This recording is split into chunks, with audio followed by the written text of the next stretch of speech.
syempre, usaping Dolomite Sand. Dito muna tayo sa mga halaman, mga puno. So, dito muna tayo. Ganda kaya. Ganda kaya. Ganda kaya ng view. Dito muna tayo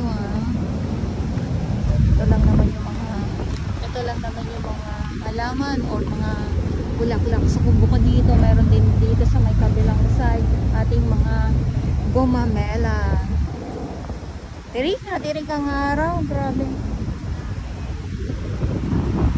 Sarap lang tumambay, lalo na pag ganito alam niyo po yung kahit na mahangin, kahit na mainit, basta mahangin, okay na sana, di ba?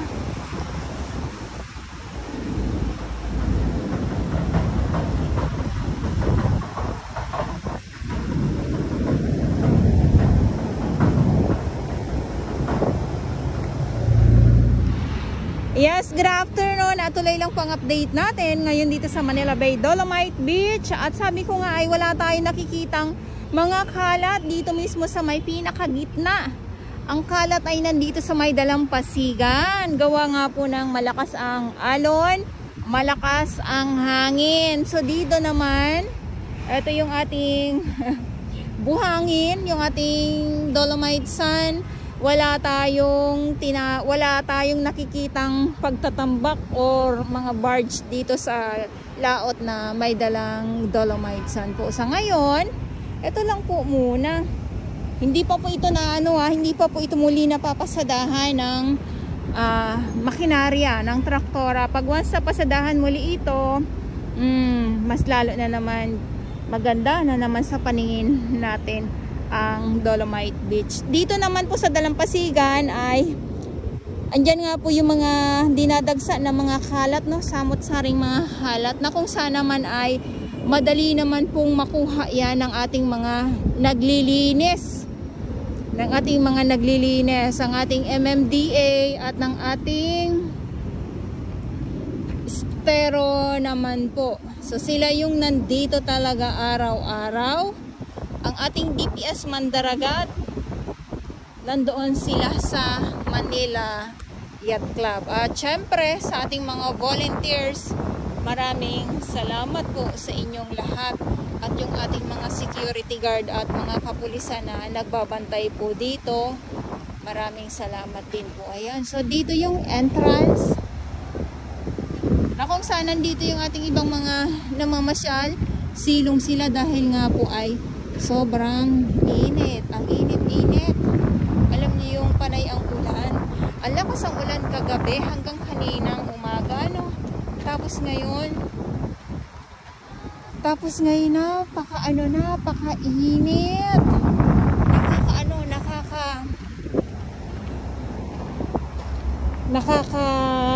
Nakakasilaw ang init dito sa loob ng Dolomite Beach. At ito yung mga namamasyal ngayong kasagsagan ng tirik ng araw. Yan, pipicture lang naman niya sila, tapos wala, aalis na, ganun lang naman po yun.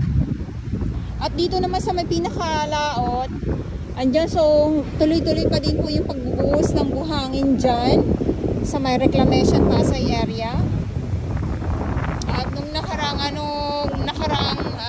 weeks nandyan tayo dahil ay mas matindi din po yung mga samot-saring mga kalat na nandyan. So yung iba ay nagsisiksika na po sa pinakailalim dyan sa mga sa kabatuhan, dyan sa may seawall ng sa may seaside by the bay ng Mall of Asia. Grabe yung dyan, grabe yung kalat dyan, nakasiksik talaga.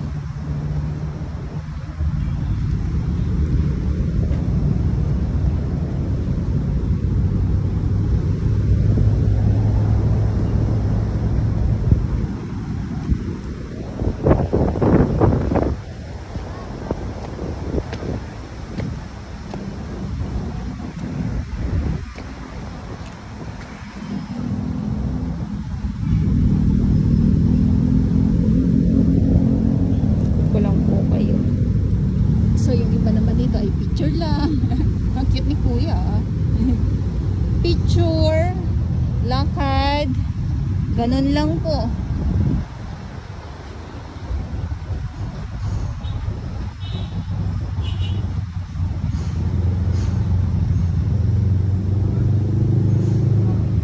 Grabe yung usok doon sa laot o yung pagbubuhos ng buhangin. Yeah, ang dami mga birds yung talaga diyan, nakatambay para pag naubos yung isang yung barge na may lamang buhangin, may isa naman muli na papalit, tapos yun naman po ang magbubuhos ng panibagong buhangin. Kaya alam niyo po yun. So dito sa may reclamation, dito sa may Pasay, napakalawak na po dahil ay tuloy-tuloy yung kanilang trabaho. Kumbaga parang walang sinasayang na segundo. Ayan, so tayo naman ay nandito naman po tayo sa loob ng Dolomite Beach at ito nga po yung ating mga kababayan na nagpi-picture lang naman po. So yun.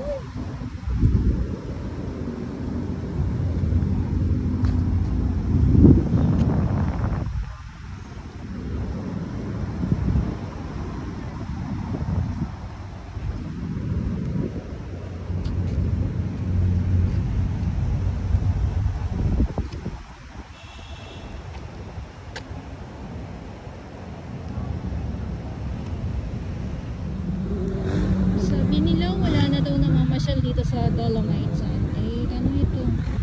Ano po itong mga nakaupo at yung mga naglalakad ngayon dito sa Manila Bay Dolomite Beach.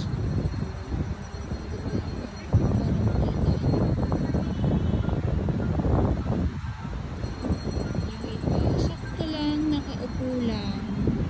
Tamang lakad lang, yung iba naman picture lang din. Meron pa din naman pong namamasyal. Pinapasyalan pa din po itong Manila Bay Dolomite Beach po. O yung iba ay sapat na sa kanila yung upo-upo lang.